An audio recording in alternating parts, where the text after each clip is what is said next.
بسم اللہ الرحمن الرحیم۔ دیکھیے آج کل شادیاں سب کی ہو رہی ہیں اور ہونا بھی ہیں سب کی، تو شادی میں بہت سے لوگ کنفیوژن ہوتے ہیں کہ پہلی رات کس طریقے سے ہم گزاریں اور شادی کی پہلی رات کو ہم کیا کریں۔ بڑا اہم مسئلہ ہے۔ بہت سے تو بڑی خرافاتیں کرتے ہیں شادی کی پہلی رات کو، میں ذکر بھی نہیں کر سکتا ان خرافاتوں کا، کیا کہ اللہ جانے ان کی خرافاتیں رہتی ہیں اور ان کا کیا مقصد اس خرافاتوں کے پیچھے رہتا ہے، وہ کب سے وہ سوچ کر رکھے ہوتے ہیں کہ یہ خرافات سب کریں گے۔ لیکن شادی کی پہلی رات کیا کرنا چاہیے اور کیا مطلب یہ شرعی اعتبار سے بہتر ہے، اسلامی طریقہ کیا ہے، وہ میں آپ کو بتانا چاہوں گا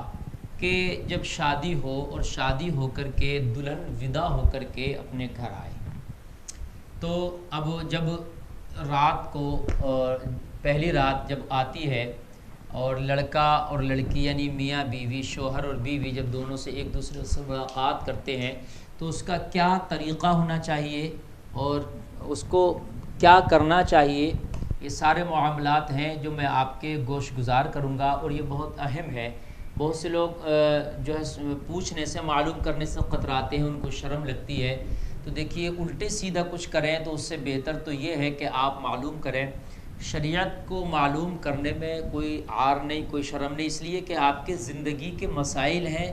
بھئی جب آپ نے شادی کرنا ہے تو ظاہر سی بات ہے شادی کی پہلی رات بھی آپ نے گزارنا ہے، جب گزار نہیں ہے تو یہ شرم کا کام نہیں، تو شریعت کا معاملہ ہے۔ بھئی شادی آپ نے کی سنت ہے تو کہیں نہ کہیں بیوی سے ملاقات کریں گے تو وہ بھی تو سنت ہے۔ بھئی اگر صحیح طریقے سے ہوگا تو وہ ملاقات کرنا بھی تیرا باعث ثواب بن جائے گا۔ تو محترم حضرات، اس میں بہت سا ایسا ہوتا ہے کہ لڑکا اور لڑکی جب دونوں دوسرے سے خلوت میں ملیں اور جب یعنی ان کی سہاگ رات، پہلی رات کا دن آتا ہے، وہ رات آتی ہے اور جب وہ پہلی بار ملاقات کر رہے ہوتے ہیں تو اس میں کیا کرنا ہے۔ دونوں کو چاہیے کہ وضو کریں اور باوضو ہو کر کے جو ہے وہ اپنے کمرے میں لڑکا آئے اپنی دلہن سے ملاقات کرنے کے لیے، اپنی بیوی سے ملاقات کے لیے۔ بیوی کو بھی چاہیے کہ باوضو وضو کریں دونوں، اور وضو کرنے کے بعد شکرانے کے طور پر دونوں دو رکعت نماز نفل ادا کریں، نفل ادا کریں شکرانے کے طور پر۔ اور اس کے بعد جب یہ نماز پڑھ چکے ہیں اور یہ شوہر بھی اور بیوی شکرانے کے طور پر دعا بھی کریں کہ یا اللہ آج ہماری زندگی کی یہ پہلی رات اور ازدواجی زندگی کا یہ سفر ہمارا شروع ہو رہا ہے، ہمارے ملاقات سے پیدا ہونے والی جو اولاد ہے وہ ہمیں اولاد صالح عطا فرما اور نیک اولاد عطا فرما، اس کی دعا بھی ابھی ہو جانا چاہیے۔ اس کے بعد پھر کیا ہے کہ شوہر اپنی بیوی سے ملاقات یعنی ہم بستری کرے، تو اس میں بہت سے لوگ، حالانکہ قرآن میں نساؤکم حرث لکم فأتوا حرثکم، کہ عورتیں تمہاری کھیتیاں ہیں، جس طریقے سے چاہو انہیں مطلب جو تو فأتوا حرثکم، انہیں جس طریقے سے چاہو یعنی کھیتی کرو جو تو اس کا مقصد یہ نہیں ہے کہ کچھ اتنے الٹے سیدھے طریقے ہو جائیں کہ جس میں طبی اعتبار سے بھی نقصان ہے، جسمانی نقصان بھی ہے، اور کہیں نہ کہیں اس کا جو ہے اثر اس کی آنے والی نسل پر، اولاد پر بھی پڑتا ہے۔ بہت سے الٹے سیدھے طریقے اپنائے جاتے ہیں اور الٹے سیدھے طریقے استعمال کیے جاتے ہیں،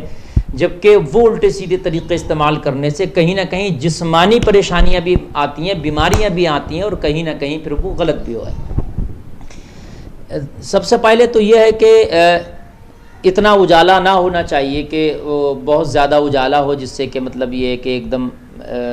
جو ہے شرم محسوس ہو، اور اگر اجالا کر بھی لیا جائے تو پھر اتنی قباحت نہیں ہے۔ لیکن ہاں ایک دوسرے کے جسم بالکل ننگے نہ ہوں، ایک دوسرے سے بالکل ننگے جسم کر کے اور پھر ایک دوسرے کی شرمگاہوں کو دیکھیں تو یہ غلط ہے، اور کہیں نہ کہیں اس کا اثر اس کی اولاد پر بھی پڑتا ہے۔ اولاد بے حیا پیدا ہوں گی اگر ایک دوسرے کی شرمگاہوں کو دیکھتے ہیں اور دونوں بالکل برہنہ ہو گئے، مادرزاد ننگے ہو گئے، اور پھر وہ ہم بستری کرتے ہیں اور ایک دوسرے کے جسم کو دیکھتے ہیں، ایک دوسرے کے نظریں ایک دوسرے کے جسم پر پڑتی ہیں تو اس کا اثر کہیں نہ کہیں اس کی آنے والی اولاد پر پڑتا ہے، یعنی اولاد جو ہے وہ بے حیا پیدا ہوتی ہے۔ پھر دعا کراتے ہیں، تعویذات کراتے ہیں کہ ہمارا بچہ بڑا ضدی، بڑا بے حیا ہے، بڑا بدتمیز ہے، اس کے لیے کچھ دعا کر دیں۔ تو اس کے شروع سے ہی ہم کو یہ لے کر کے چلنا ہے کہ ہمیں اس طریقے سے نہیں کرنا ہے کہ ہماری اولاد بے حیا پیدا ہو۔ امی عائشہ رضی اللہ تعالی عنہ فرماتی ہیں کہ آقا کریم صلی اللہ تعالیٰ علیہ وسلم جب ہم بستری فرماتے تو چادر ڈال لیا کرتے اوپر سے، یعنی چادر اوڑھ لیا کرتے۔ چادر اوڑھنے کا مقصد یہ ہے کہ جسم مکمل برہنہ نہیں رہتے تھے، جسم برہنہ رکھنا یہ سنت نہیں ہے، تو آقا چادر اوڑھ لیا کرتے تھے، یعنی ڈھک لیا کرتے تھے جسم کو۔ تو اس سے آپ اندازہ لگائیں گے کہ جہاں تک ضرورت ہے وہاں تک کپڑا جو ہے الگ کیا جائے، اس کے بعد میں جو ہے جسم کو کپڑے سے ڈھانک لیا جائے، یہ سنت طریقہ ہے۔ بہت سے لوگ کیا کرتے ہیں کہ الگ الگ ان کے طریقے رہتے ہیں ہم بستریوں کے، اللہ جانے میں ان کو بیان بھی نہیں کر سکتا اور نہ ہی شاید ہمارے ذہن میں بر وقت وہ آ سکتے ہیں، لیکن جیسا کہ لوگوں کی زبانی سنا جاتا ہے کہ بڑے جانوروں والے طریقے وہ استعمال کرتے ہیں اور اس طریقے ایک دم حیوان بن جاتے ہیں، لگتا نہیں کہ انسانوں کا یہ ان کا معاملہ ہے۔ دیکھیے دو طریقے ہیں جو اسلامی طریقے ہیں ہم بستری کرنے کے۔ ایک طریقہ تو یہ ہے جو بہتر طریقہ ہے کہ عورت کو، بیوی کو نیچے لیٹ جائے اور مرد اس کے اوپر سے لیٹے، یعنی مکمل طریقے سے بیوی کے وہ اوپر ہو،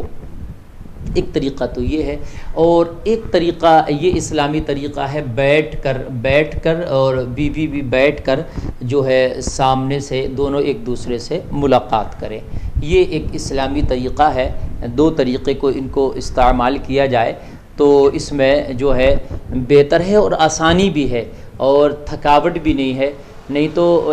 بہت سے مشکل طریقے ہیں، پھر اس سے کیا ہے جسمانی ایک عجیب طریقے کی تھکاوٹ بھی ہوتی ہے اور پھر کہیں نہ کہیں جسمانی بیماریوں میں بھی انسان مبتلا ہو جاتا ہے۔ اچھا، اگر پہلی رات اگر شادی ہو کر کے بیوی آئی اور آنے کے بعد میں وہ ہم بستری کر رہے ہیں تو یہ دیکھیں اگر بیوی کو اس وقت پیریڈ چل رہا ہے، یعنی حیض کی حالت میں ہے، تو پھر اس سے ہم بستری نہ کرے، اس لیے کہ حیض کی حالت میں ہم بستری کرنا منع ہے اور ایسی حالت میں ہم بستری کرنے سے شوہر و بیوی دونوں جو ہے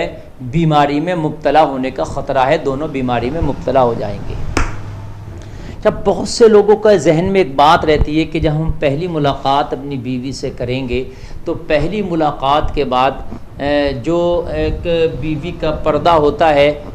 وہ زائل ہوگی، ایک جھلی ہوتی ہے ایک طرح کی شرمگاہ میں عورت کی، تو وہ اس سے خون نکلے گا۔ اگر خون نکلے گا تو مقصد یہ ہے کہ عورت ہماری جو بیوی ہے وہ پاک باز تھی اور کہیں اس نے ملاقات نہیں کی۔ اگر وہ خون نہیں نکلا تو وہ شک اور شبہات میں پڑ جاتے ہیں، شک میں پڑ جاتے ہیں کہ نہیں کہیں نہ کہیں اس نے زنا کیا ہوگا یا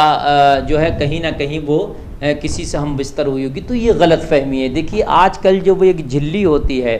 جو وہ پردہ ہوتا ہے شرمگاہ کا، تو وہ آج کل جو ہے